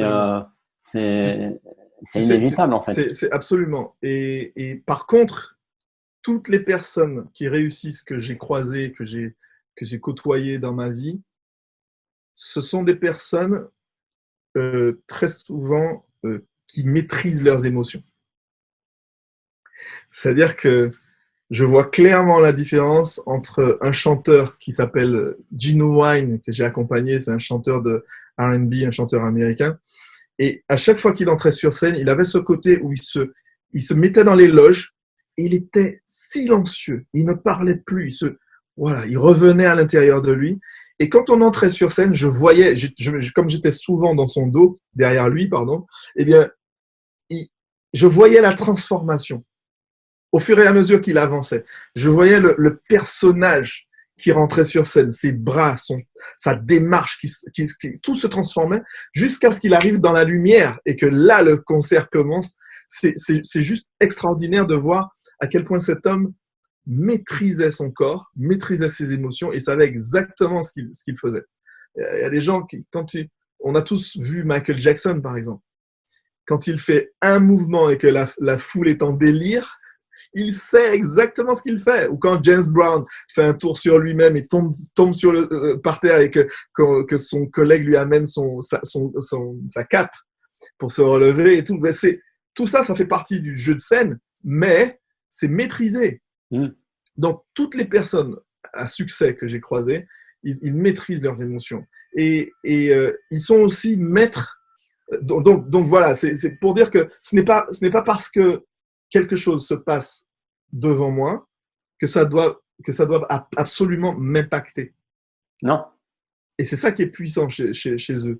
C'est aussi de la responsabilité, ça. Je suis responsable de ce que je ressens, ou ce que j'accepte qui rentre dans ma tête, ce que j'accepte qui rentre dans mon cœur. Ouais. Et puis il y a une notion que un grand pianiste de jazz que j'aime beaucoup, qui s'appelle Herbie Hancock, il disait, tu es venu sur Terre avec un cœur, utilise-le dans tout ce que tu fais. Très souvent, on entend les gens dire, tu es venu sur Terre avec un cerveau, utilise-le dans tout ce que tu fais, et on voit bien ce que ça donne. Okay? Mais si on se mettait à utiliser notre cœur dans tout ce qu'on fait, mais ça changerait le monde, en fait. Et si on utilisait aussi son ventre dans tout ce qu'on fait, si on respectait un peu notre ventre, et je vais loin en disant ça, c'est vraiment... qu'est-ce que tu manges? C'est qu'est-ce que tu mets dans ton corps? Comment tu respires aussi? Tout ça, ça fait partie de ce système qui, quand il fonctionne mal, il faut savoir que toutes les maladies partent du stress. Ouais. Et le stress, bon, on sait d'où ça vient. On va pas tergiverser là-dessus. Et donc, si moi je suis conscient de ça, je vais mettre des barrières là où il faut. Je vais pas accepter que tu me parles n'importe comment. Je vais pas accepter que l'on me traite n'importe comment. Je vais pas accepter de m'entourer de n'importe qui. Donc l'idée c'est ça, c'est de vraiment se dire, ok, aime les gens de ta famille tendrement. Aime les personnes qui sont dans ta famille tendrement. Mais choisis tes amis. Choisis les personnes avec lesquelles tu vas traîner, quoi. Parce que c'est toi qui choisis, en fait. C'est toi qui choisis, justement, j'ai un coach qui disait ça, c'est toi qui choisis les numéros des gens que tu rentres dans ton téléphone. Ah ouais. C'est toi qui les fais rentrer, hein. C'est pas le téléphone tout seul. Donc, c'est la même chose pour ce que tu laisses entrer dans ton cerveau, ce que tu laisses entrer dans ton cœur, et ce que tu laisses entrer dans ton ventre. Alors là, quand les trois sont alignés, et je le vois chez les stars, chez les personnes qui réussissent, quand les trois sont alignés, rien ne t'arrête. Hein. C'est impressionnant. Super, merci pour ça. Et oui, c'est vrai que finalement, quand tu es vraiment aligné et que tu es dans ta gestion émotionnelle, mais je dirais la bonne gestion, c'est-à-dire que comme tu dis, que tu es capable je dirais c'est aussi cette capacité à dire ce que tu as sur le cœur, ouais. Mais pas dans la tête, je dis bien dans le cœur. Dans le cœur, de façon, parce que sur le cœur, c'est autre chose. Voilà. Tu parlais des maladies et c'est pareil, hein, tout ce qui est les mots MAUX, il y a une grande partie, c'est des émotions qui n'ont pas été gérées, qui n'ont pas été exprimées, qui n'ont pas été, soit qui ont été absorbées, comme tu dis, on a pris, puis on n'a pas redonné. Et des fois, il faut redonner de façon bienveillante, évidemment, ou alors à la nature, mais pas les garder sur soi, ça c'est pas bon pour toi, en fait. Tu sais, les animaux fonctionnent comme ça. Hein. Un canard qui croise un autre canard et qui est fâché avec lui, ils se croisent, mais ils s'aiment pas. Eh bien, 100 mètres plus loin, on va voir les canards faire ça avec leurs ailes pour enlever le stress. Nous, on le garde. C'est mieux. Ouais, c'est mieux. Alors, on est plus fort, on garde ça. Et puis, même quand... Je prends un exemple au hasard. Je ne suis plus avec mon ex. On s'est séparés. Ou il m'a trompé. Ou je ne l'aime pas. Alors, je vais garder ça le plus longtemps possible en moi. Et tous les hommes deviennent les mêmes. Ou toutes les femmes deviennent les mêmes. Donc, je ne me mets plus en couple. Je ne veux plus entendre parler de couple. Et ça, c'est le même game. Je veux garder ça en moi. L'amour est mort, je le garde. Il est mort, mais je le garde quand même. Et ça, oui, Ça fait des dégâts parce que si ça se trouve, le gars, il a déjà changé de vie, il vit sa vie. Hein. C'est pas parce que tu gardes que ça va. Ça s'appelle de la sorcellerie, tu vois. Si tu veux, en le gardant, que ça change sa vie, tu veux, non, ça marche pas. Donc c'est qu'à toi que tu fais du mal, en fait. Donc c'est super important de comprendre la notion de je me respecte tellement que j'entre dans cette forme d'écologie. Ok, c'est-à-dire que c'est rentré en moi, ben il faut que ça sorte d'une manière ou d'une autre. Faut que je fasse circuler le truc. Donc qu'elle soit une émotion positive ou une sensation négative, eh bien il faut que ça circule. Il faut pas que ça reste à l'intérieur. Ça va faire des dégâts. On le sait, on l'a dit tout à l'heure. Une émotion, c'est une énergie en mouvement. Et j'aurais peut-être pu ajouter derrière qui ne s'arrête jamais. Ouais, c'est ça. Ça s'arrête pas. Donc bien sûr, une émotion, elle arrive en faisant toc toc toc. Et si on ne l'écoute pas, au bout d'un moment, il va faire boum boum boum. Écoute. Et au bout d'un moment, bang bang bang. Et au bout d'un moment, elle fait silence. Mais elle ne s'arrête pas. Ça veut dire qu'elle va plus profond. Donc ça veut dire que s'il n'entend pas les bangs, peut-être qu'il va entendre le silence. Et c'est là où ça va toucher un organe. C'est là où ça va commencer la douleur va arriver. Les MAUX vont arriver. Donc c'est voilà. Et le fait de l'exprimer, ce sera plus difficile après, puisqu'il est beaucoup plus profond qu'avant. Donc voilà. Ouais. Donc l'idée c'est ça, c'est de vraiment être écologique avec ça. Et justement, est-ce que pour toi, un chanteur donc qui sait faire passer ses émotions dans ses chants, dans ses chansons, est-ce que finalement c'est une opportunité pour lui de sortir Oui, mais je suis pas d'accord. D'accord, je pose la question. Oui, tout à fait. Si tu es professionnel, je suis pas d'accord. D'accord. Parce que tu es là pour faire passer un message et faire vivre aux gens du public une expérience. Il s'agit pas de toi. D'accord. Parce qu'il y a des chanteurs, même professionnels, qui me disent « Ah, il dit, j'ai chanté une chanson d'amour, je pleure. » Parce que, ouais, ok, d'accord. Mais ton rôle, c'est pas de pleurer sur ta propre chanson. Hein. C'est de faire pleurer les gens. Ouais, ton rôle, c'est de faire pleurer les gens, pas toi. Donc, ça veut dire que tu peux pas être tu ne peux pas être ton propre fan et subir la chanson. Parce que ça veut dire que si c'est une chanson de colère, tu vas donner des coups de poing à quelqu'un? Non. Tu dois gérer tes émotions, pas les subir. D'accord. Donc voilà. Par contre, si tu es amateur et que tu te défoules, tu vois, par exemple, l'instrument que je pratique, j'aide les gens à se défouler dessus. Parce que la batterie, c'est puissant. Il y a du geste, il y a du mouvement, et puis le son est puissant. Et quand on sort de là, on se sent puissant. Parce qu'on a osé faire des trucs qu'on n'ose pas. Tu vois? Donc, ouais. Donc, pas besoin d'être batteur ou chanteur ou guitariste pour se lâcher. Mais ça, c'est dans un but thérapeutique. Pas dans un but professionnel ou tu vois, voilà, c'est cette précision-là que je voulais faire. D'accord, donc ça veut dire que pour toi, en fait, tu dois vraiment dissocier l'émotion que tu veux que tu veux transmettre dans ton message d'émotions que toi tu peux avoir à ce moment-là, en fait. Voilà, tu peux très bien être joyeux dans ton énergie, mais générer une émotion de tristesse, par exemple, si la chanson se veut triste. Absolument. C'est pour ça que dans un même concert, entre deux chansons, il y a une chanson joyeuse suivie d'une chanson triste et il faut habiter la chanson. Une chanson dure 3 à 5 minutes. Donc, tu as 3 minutes pour shifter. Boum, 3 minutes. Next, boum. Donc, ça, c'est professionnel. Ouais. L'artiste, c'est quelqu'un qui sait gérer ça, qui a travaillé ça. J'appelle ça faire ses gammes émotionnelles. Il faut pouvoir faire ses gammes. Comme on fait des gammes en musique, il faut pouvoir faire ses gammes, rentrer dans à quoi ressemble l'expression de ma joie, à quoi ressemble mon expression de tristesse, à quoi ressemble ma colère. Il y a des gens qui ont des colères très différentes des autres. Ouais, donc, bien sûr. Donc, ce que je dois exprimer, c'est la mienne, c'est comment moi j'entre dedans. Et très souvent, les gens ne savent pas comment ils expriment certaines émotions. Donc, le fait de se faire aider pour ça, et de les pousser à aller vraiment, parce que je travaille aussi sur des degrés, c'est-à-dire que tristesse ou colère à 2 ne ressemble pas à tristesse ou colère à 10. Ah non.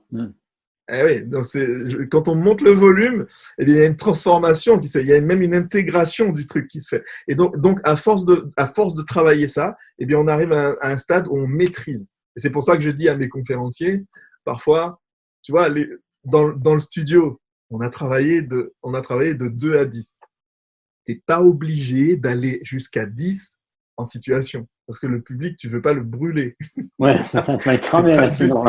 Voilà, si tu arrives en conférence et qu'il y a 60 personnes dans la salle et que tu rentres comme si tu étais à Bercy, hey, salut tout le monde, ah là là, ça marche pas. C'est à Bercy qu'il faut le faire. Ouais, c'est sûr.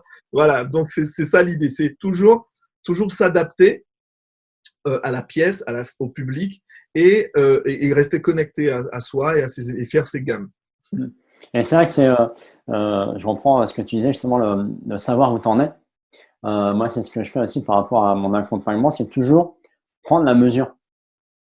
Finalement, parce que tu peux dire, ouais, je suis en colère, mais t'es en colère, comment? Eh À oui, quel niveau? Sur une échelle ça. de 1 à 10, c'est quoi? C'est ça. Et souvent, les gens, ils se disent, ils sont en colère, t'as l'impression qu'ils sont là. Oui, En fait, ils sont là. oui, oui. Ouais. Et- Tu sais, très souvent, les gens n'ont pas. C'est une forme de politesse, ou je sais pas, ou presque j'allais dire de lavage de cerveau, je ne sais pas, mais dans la société, on nous apprend à ne surtout pas être soi-même à fond. Et pour moi, l'un des rôles de l'artiste, enfin, l'une des fonctions même de l'artiste, c'est de faire les choses à fond. Tu sais, quand je peins une toile, je me dis pas, bon, je vais mettre un peu de rouge ici, et sur la prochaine toile, je vais mettre tout le reste. Tu vois, ou je ne me dis pas, quand je vais faire ce break de batterie, je vais faire la moitié ici, et au prochain concert, je fais le reste. Non, je fais mon break du début à la fin à fond. Et mon concert, pareil, je fais à fond. OK? Et justement, je demandais aux gens une fois, à l'une de mes conférences, levez le bras, levez la main le plus haut possible. Alors tout le monde lève la main le plus haut possible. Et là, quand j'ai dit encore un peu plus, et là tout le monde a fait ça. Donc ça voulait dire qu'il y avait encore de la marge. Tu ne l'as pas fait à fond. Ok. Donc c'est ça, c'est que très souvent les gens ne vont pas au bout de ce qu'ils peuvent faire. Et, ouais. et il leur faut l'autorisation de quelqu'un d'autre pour qu'ils y aillent. Alors que tu peux te donner l'autorisation de faire les choses à fond. Et quand tu vis comme ça, tu deviens quelqu'un d'exceptionnel, de très puissant. Donc, oui, effectivement, c'est super important de se dire, voilà, jusqu'où où je suis. C'est comme les gens à qui on dit, comment ça va aujourd'hui? Ça va, et toi? Non, De toute non, façon, comment tu vas? c'est la mauvaise question, comment ça va? Parce que de toute façon, personne va te dire, oh non, ça Personne ne va te dit pas, je la suis vérité. déprimé. Voilà, personne ne dit la vérité. C'est pour ça que je dis à mes amis, aux personnes qui me connaissent ou à mes élèves, je leur dis, parfois je leur dis, tu veux vraiment la réponse? Parce que je vais te la donner telle que c'est, tu vois? Et souvent, on ne veut pas donner la vraie réponse pour pas incommoder l'autre, pour pas mettre l'autre mal à l'aise. Tu vois, donc oui, souvent, quand tu dis à quelqu'un, non, ça va pas aujourd'hui, je suis vraiment pas bien, déprimé, je vais mal, qu'est-ce que tu vas te dire? Qu'est-ce que tu vas faire? Parce que ça va te rendre mal à l'aise. Donc la plupart des gens disent, ça va, ça va, ça va. Comme ça, on ne va pas dans le deep, Ouais. quoi. Donc, ouais, c'est super important de gérer, de voir où on en est. Et c'est impressionnant finalement dans tous ces comportements qu'on a adultes, parce que tu parlais de pas être à fond en levant le bras et alors qu'en fait ça, on l'a déjà. On l'a déjà cette notion d'être à fond, d'être engagé, d'être dans l'émotion. Tu regardes les jeunes enfants de 4 à 5 ans, Voilà. eux, quand ils jouent à D'Artagnan, ils sont full D'Artagnan. Quand ils jouent à la princesse, ils sont Exactement. princesse à fond, quoi. Et Quand ils pleurent, va lui dire qu'il n'est pas Batman. Va lui dire qu'il n'est pas Batman. C'est toi qui risque de repartir en disant quoi? Mais bien sûr que je suis Batman. T'as pas vu? Tu vois pas que c'est moi le héros? Bien c'est sûr. c'est comme leurs émotions, bah, eux, ils vont pas les vivre à la moitié. Ah Il est non. joyeux, il va courir partout. Il est triste, il va pleurer, il va t'envoyer tout balader. Tu vas Voilà, être gêné. Tu vas être voilà, gêné parce qu'il y a des gens qui entendent et toi et ton gamin il pleure. Mais c'est ton problème. Lui, il est à fond. voilà. Mais c'est Absolument. ça en fait. C'est vrai que c'est souvent la problème de l'émotion justement. C'est dans notre société d'aujourd'hui, je parle dans la société européenne, c'est vraiment cette notion de, ok, on a des émotions quoi qu'il arrive, mais qu'est-ce que j'en fais pour la sortir de moi et de garder que les bonnes. Enfin même les bonnes, il faut que je les sorte aussi pour les exprimer, pour les danser, pour et moi je me souviens que j'étais très très longtemps ce qu'on appelle coupé de ses émotions. Enfin, je devrais dire plutôt coupé de mes réactions aux émotions. Et bah ça après je trouve ça un dur apprentissage de s'autoriser. Tu parlais d'autorisation et c'est tout à fait ça de dire ah ben si je suis en colère, il faut que moi je me mettais jamais en colère. Ou alors fallait vraiment que ça parte. Quoi. Ouais. Et c'est là que tu dis ah faut là tu te dis que mon prochain défi, il faut que je me mette vraiment en colère. Bon en bienveillance avec l'autre, mais faut que j'émette ma colère. Non mais c'est pas possible. Hein. C'est pas possible. Donc, c'est ça le truc de la société, justement, pour être bien vu, pour ne pas faire honte à papa ou à maman. Et l'école, enfin, même au travail, Ah, il y on a doit pas avoir un grave. comportement, ça doit être cadré.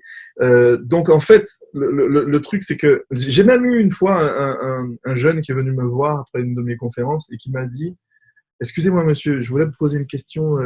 Comment est-ce qu'on fait pour enlever ses émotions?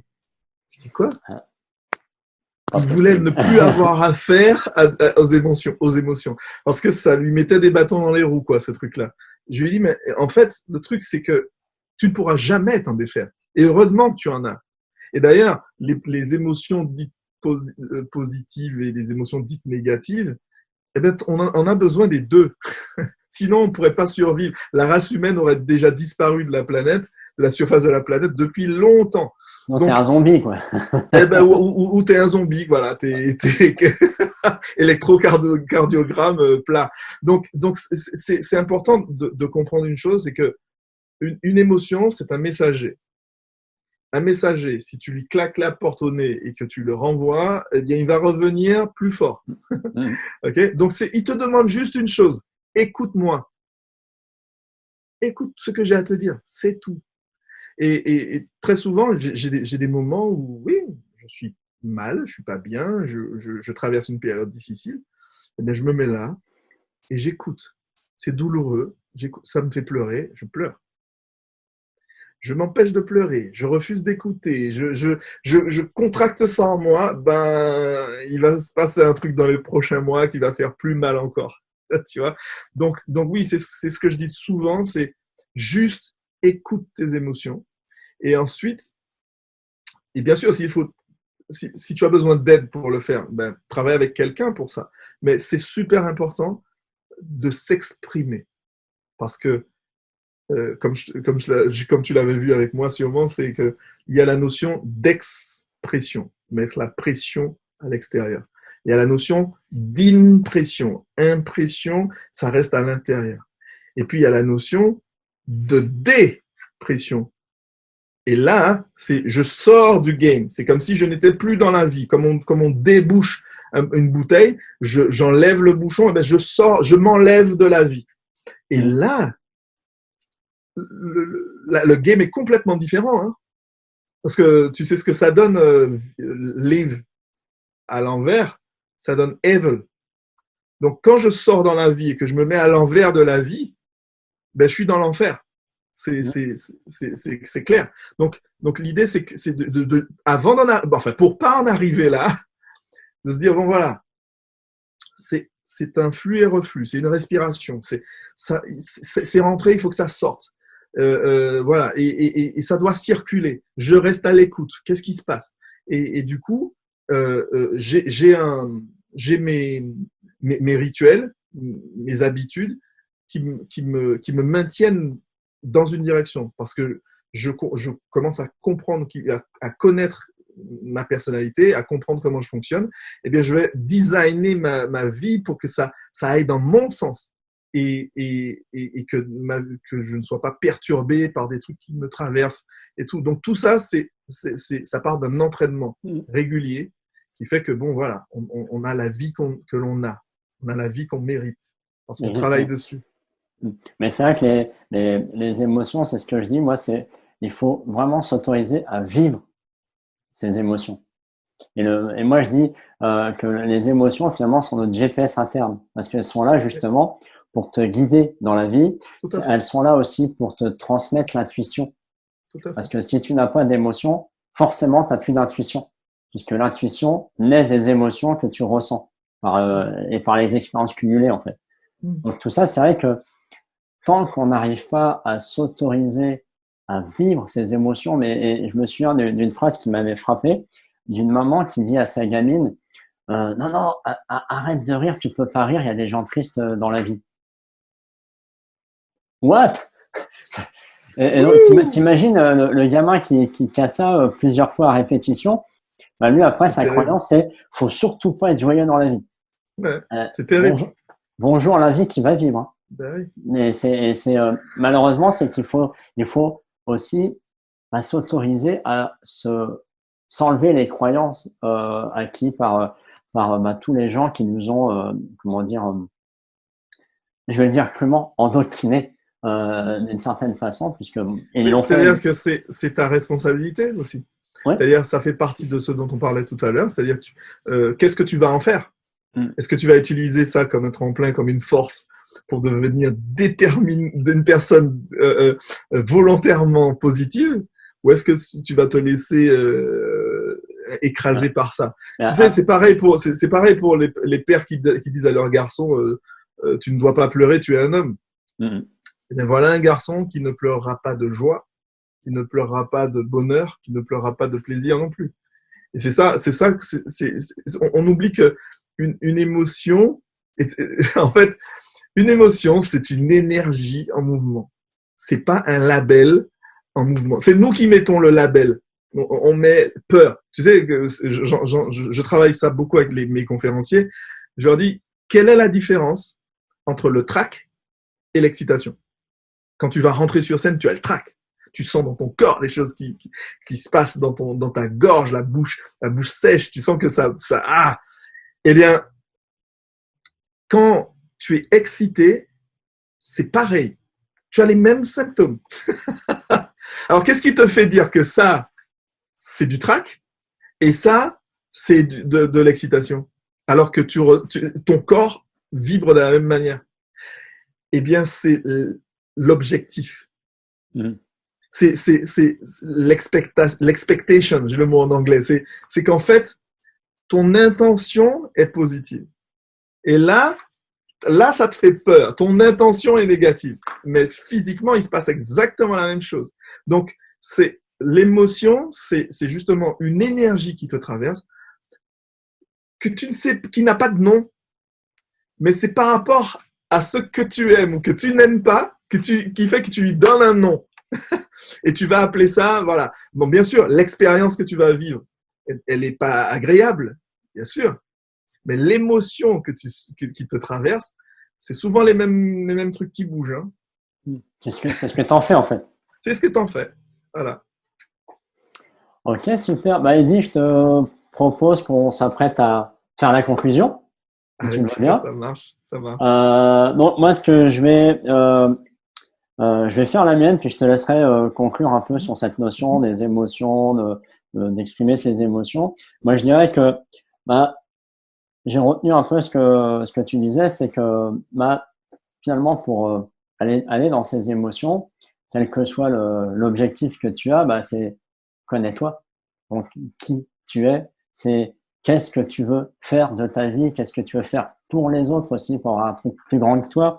C'est finalement, même pour toi, réapprends à respirer, réapprends à gérer ce qu'on appelle autrement les 3 C, c'est-à-dire le cerveau, le cœur et le corps, pour te réapproprier tes mouvements, ta respiration, comme tu disais tout à l'heure, est-ce que tu te sens comme ça, est-ce que tu te sens comme ça, comment tu rentres en scène pour vraiment te focaliser non pas sur toi, ce qu'on fait toujours quand on a un tract trop fort ou quand on a peur du regard des autres. Finalement, c'est parce que on a un ego un peu comme ça, même inconsciemment.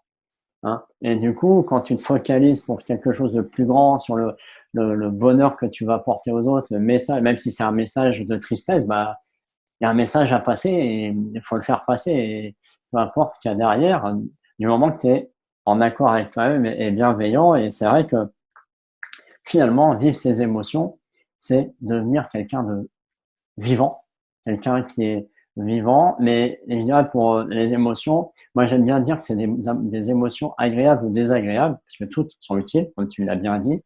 Et il faut se les réapproprier. Il faut être comme des enfants de 4 ans, se prendre pour Batman ou la princesse et être à fond dans son corps et dans son cœur pour avancer et être sûr que son message est distribué et que surtout on vit une vie épanouie. Donc moi je dirais ça comme conclusion personnelle. Eddie, je te laisse faire ta propre conclusion pour. Ah oui, avant, enfin je te le dis, tu glisseras comme tu l'entends. Partage-nous où est-ce qu'on peut te retrouver pour tes différents programmes. Alors écoute, on peut entrer en contact avec moi via Facebook. Là, je viens de créer un groupe qui s'appelle Art et Business, dans lequel je vais délivrer des choses que je n'ai jamais partagées sur le net. Et j'ai envie de créer une communauté de gens qui ont envie d'aller plus loin dans leur expérience de la vie et qui veulent s'exposer davantage en qualité. Parce que, comme je disais tout à l'heure, les personnes positives sont trop timides. Donc, à un moment donné, il faut passer à l'action, il faut s'organiser, quoi. Et on peut me retrouver sur Instagram aussi, sur LinkedIn, Eddie Francisque, Eddie E2DIE, Francisque avec QUE à la fin. Et puis bientôt, je vais ouvrir mon site internet où je vais tout réunir, tout l'aspect entrepreneur, coach et l'aspect artiste pluridisciplinaire. Donc, de belles choses à venir. Et voilà. Si on veut, il y a donc les artistes, ils te connaissent déjà bien, mais il y en a plein d'autres encore. Mais sur la partie justement non musicien, donc coach, conférencier, patron, leader, etc. Donc pour avoir des informations sur ton programme, la résidence, comment on fait par le même biais ou il y a Alors la résidence déjà c'est un concept. Qui réunit plusieurs formations en fait. Il y a donc la résidence des conférenciers. Donc la première édition vient de passer. Il y a la résidence des coachs où j'aide les coachs. Donc en fait, la notion de résidence, c'est le fait de se mettre ensemble pour arriver à une destination et vraiment l'aspect cocoon quoi. On réfléchit ensemble, on se coach ensemble. Et voilà, donc la résidence des conférenciers, la résidence des coachs, la résidence business, et pour la partie art, la résidence des artistes live qui veulent faire de la scène, la résidence des artistes peintres et résidence artiste pro. C'est-à-dire que là, c'est un endroit où vraiment je donne les outils pour être un vrai professionnel, quelle que soit la discipline artistique qu'on a. Parce que très souvent, les artistes ont du mal à s'organiser, ne connaissent pas leurs droits ou ont du mal à trouver leur public et leur équipe. Donc tout ça, je les aide à construire tout ça. Et dans l'aspect business, l'une de mes forces, c'est que j'aide les personnes qui veulent faire exploser leur business partir du point de départ. Qui es-tu? En fait, pour avoir un business puissant, c'est important la plus grande, je crois que le plus grand trésor d'un business, même si on va avoir des millions ou pas, peu importe, c'est le fondateur. C'est le cœur du business. Donc, si tu ne travailles pas sur toi, si tu ne sais pas qui tu es, ton business ne sera pas aligné à toi et tu ne vas pas inspirer les gens à venir vers toi. Donc, voilà, c'est ça la notion de résidence. Ok. Et donc ça, on te contacte directement par les réseaux sociaux, par les Facebook, réseaux sociaux. messages privés. On peut me trouver aussi bientôt sur mon site Et dans le groupe, je vais donner ce week-end 2 heures de coaching. Enfin non, ce sera plutôt une masterclass que je vais donner dans mon groupe, donc gratuit. Où là, c'est une masterclass où je vais parler de la crise, je vais aider les personnes qui se sont un peu recroquevillées sur elles-mêmes par ce moment d'isolement à rentrer justement en connexion avec eux-mêmes, parce qu'il y a des gens qui justement sont allés au fond, ils n'avaient pas le choix d'aller au fond de ce qu'ils sont pendant cette période. Comme je disais tout à l'heure, je vais dire des choses que je n'ai jamais dit sur le net. Je vais ouvrir les barrières. On va aller deep aussi dans les émotions. Et dimanche, je donne un coaching en groupe, en petit groupe, sur justement là on va aller vraiment plus en profondeur. Et ça va se passer sur Zoom. Mais dans les 2 cas de figure, je suis joignable sur les réseaux sociaux et Ok. voilà. Ok. Et du coup, quelle est ta conclusion pour clore notre session? Qu'est-ce que tu dirais? Quel message tu as envie de passer en fait pour conclure?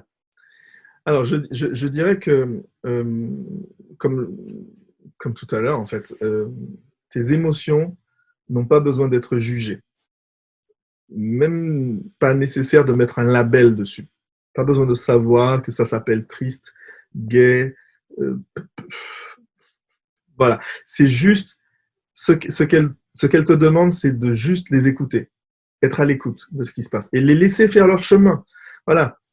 Elles sont là pour apporter un message. Ça veut dire que là, fais attention. Ou là, apprécie ce moment.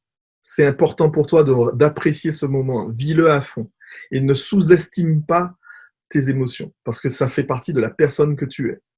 Ensuite, je dirais que euh, euh, le bonheur, ce n'est pas une destination. C'est une manière d'être. C'est pas là-bas. C'est déjà là. C'est à toi d'ouvrir les vannes et de laisser circuler. Donc très souvent, on s'imagine que le bonheur, c'est une belle maison, une grande voiture, une belle femme et des enfants et tout ça. Non, le bonheur n'est pas là-bas. Il est ici et, c'est quelque chose qui se dégage. C'est quelque chose qui rayonne. Donc, ça ne marche pas de s'empêcher de vivre des émotions, positives comme négatives, hein, entre guillemets, de s'empêcher et d'être heureux. Ça ne marche pas. Donc, je vais vivre ce bonheur, ou je vais être heureux, à condition que je m'autorise, comme l'enfant de 7-8 ans, je m'autorise à être Batman là, maintenant, tout de suite. Et je m'autorise à dire non, je ne veux pas. Et je m'autorise à dire yes, j'ai envie de ça.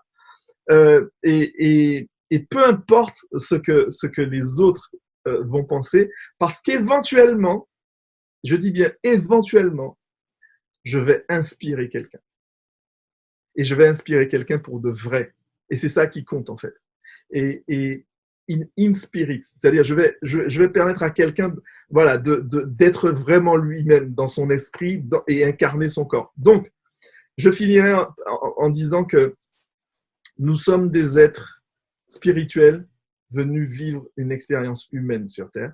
Donc, on a demandé à être là. Et qu'est-ce qu'on voulait? Je ne sais pas si on s'ennuyait là-bas, mais qu'est-ce qu'on voulait? On voulait ressentir, on voulait éprouver, on voulait pleurer, on voulait la joie, on voulait tomber amoureux, on voulait avoir des enfants, on voulait tomber enceinte, on voulait faire des projets, on voulait manifester, on voulait créer, on voulait faire des choses. Eh bien, on y est, on est là. Qu'est-ce que tu as fait? Qu'est-ce que tu as créé? Qu'est-ce que tu as vécu? Avec qui tu es en contact? Est-ce que tes émotions circulent avec une personne que tu préfères? Est-ce que tu vis ça? Sinon, tu es en train de la gâcher, cette vie. Donc, l'idée, c'est ça. C'est ce que je voudrais finir en disant, comme Herbie Hancock, tu es venu sur Terre avec un cœur, tu es venu pour vivre des émotions, tu es venu pour t'exprimer, pour créer sur Terre. Vas-y, utilise-le dans tout ce que tu fais. Utilise tes émotions, autorise-toi à les exprimer. Et le bonheur n'est pas une destination. Okay. C'est un état. Super, écoute, merci à toi Eddie pour cette superbe conclusion. Welcome. Je te remercie d'avoir accepté cette invitation. C'était un grand plaisir pour moi de partager avec toi. Je vous dis à vous qui écoutez cette interview, je dis merci d'avoir été là et au plaisir de me retrouver sur d'autres interviews à venir. Et je vous dis belle soirée à vous, profitez bien et vivez vos émotions. Restez Allez, sensibles. ça Soyez marche. sensibles. Ciao, ciao.